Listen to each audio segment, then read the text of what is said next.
अरे एकाने बाबा बोला राज्यसभा निवडणुकीच्या संदर्भामध्ये अरे एकाने बोला ना, मी जाईल निघून. सासवडला ईव्हीएम मशीन चोरी झालेली आहे.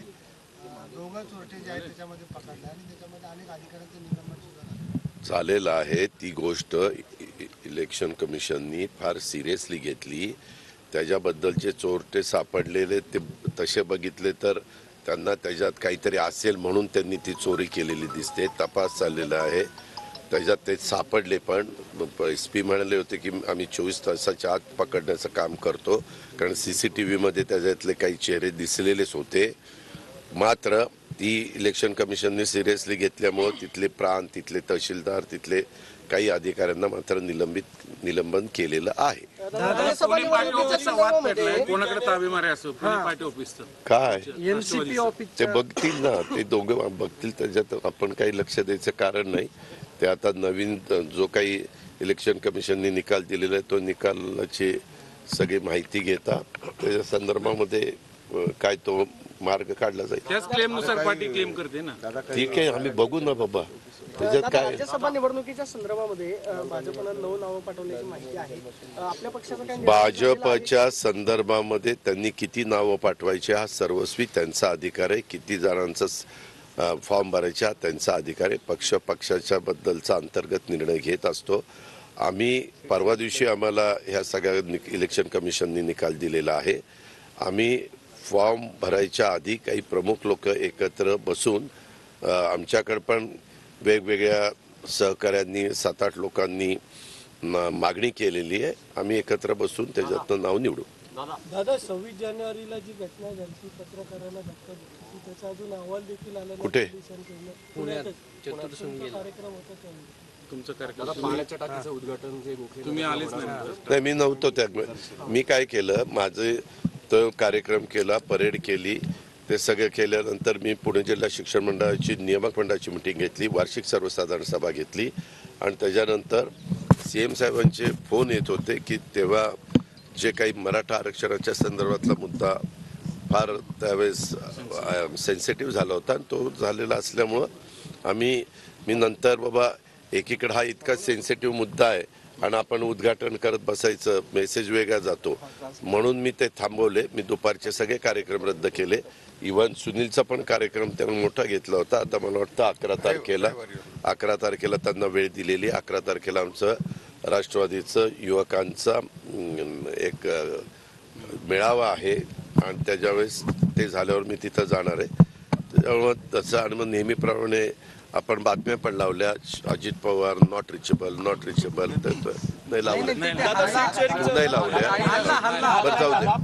बारामतीवरून तुम्ही खुलासा केला खरं तर तरी पण काही लोक तुम्हाला टार्गेट करतात. पण त्या कार्यक्रमाला येण्यापूर्वी व्हिडिओ आहेत ज्यात पोलीस मारहाण करताना स्पष्ट दिसतात.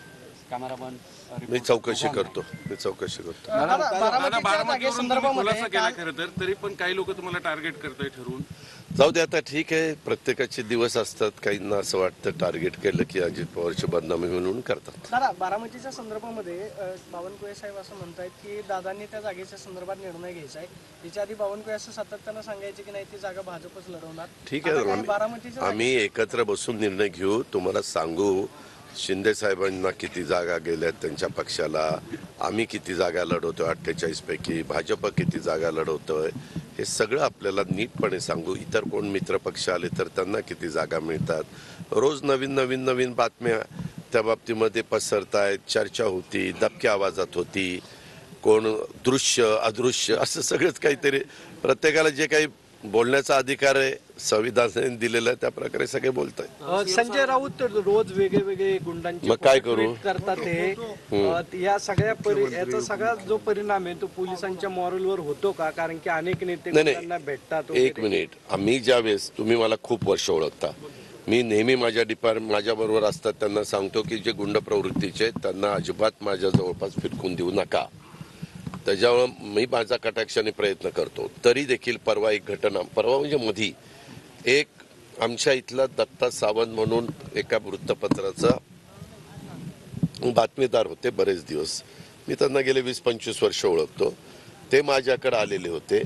आता तू स्वतः माझ्याकडे आला आणि मला लोकांनी ऑफिसने सांगितलं की बाबा दादा पत्रकार भेटायला आलेले. तर मी म्हणतो भैया आता तू त्याच्यामध्ये कुणाला बरोबर घेऊन आला, मी तुला विचारू शकत नाही तू कुणाला बरोबर आणलं ते.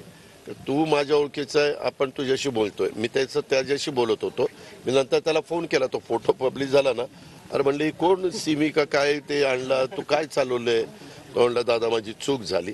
पण त्याची चूक झाली त्याने कबूल केली, पण कारण नसताना म्हणता मी माझी झाली ना.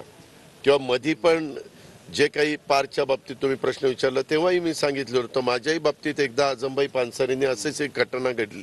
मला माहिती नव्हतं. आपण ज्यावेळेस आपला जिल्ह्याचा अध्यक्षच पक्षाचा सांगतो की प्रवेश घ्यायचा आहे, त्यावेळेस आपण हा समज मनामध्ये घेतो की नक्कीच त्यांनी सगळी म्हणजे माहिती घेऊन केलेला असेल. त्यावेळेस कार्यकर्त्यांनी, अध्यक्षांनी, सहकार्यांनी पण चुकू नये. आणि अशा प्रकारच्या घटना कुठल्याच सत्ताधारी पक्षाच्या, विरोधी पक्षाच्याच कुणाच्याच बाबतीमध्ये घडता कामा नये. पण कधी कधी एवढी गर्दी असते. बरं आता कुठल्या अशा जागी आपण गेलो ना, एअरपोर्टला गेलो, कुठेही दुसऱ्या ठिकाणी गेलो, आम्हाला फोटो काढायचा, सेल्फी काढायची. काढून दिला फोटो तर तो चांगला असला तर काही नाही काढून दिला तर काय ताटलाय साला, हे काय स्वतःला समजतोय, घेणं ना देणं. म्हणजे दोन्हीकडनं आमची पंचायत होती. बरं प्रत्येकाला आपण म्हणू शकत नाही अरे तुझे वेडेवाकडे धंदे नाहीत ना, तू अमुक नाही का, असं साहजिकच होतं. आता काल पण मला इतकी गर्दी मंत्रालयामध्ये होती आणि ते सगळे नाही दादा नुसता फोटो काढायचा. उल्हासनगरचे लोक आलेले होते, इतर भागातले लोक आले होते, मराठवाड्यातले लोक आले होते. आम्ही एक चांगल्या भावनेने ते देतो, परंतु आमची भूमिका मात्र स्पष्ट असते की चुकीच्या प्रवृत्तीच्या लोकांना अजिबात थारा देता कामा नये. कायदा सुव्यवस्था चांगली ठेवण्याच्या करता अतिशय कठोर भूमिका डिपार्टमेंटनी घेतली पाहिजे. मी सीपीला आणि एसपीला पण तेच सांगणार आहे की हा जवळचा, हा इथं बस उठ करतो, कुणालाही त्याची माहिती नसती. तुम्हाला जर त्याच्यामध्ये वेडवाकडं किंवा आत्ता जे काही प्रश्न विचारण्यात आला त्याच्यात पुन्हा ते स्वतःचे काही गोष्टी पुन्हा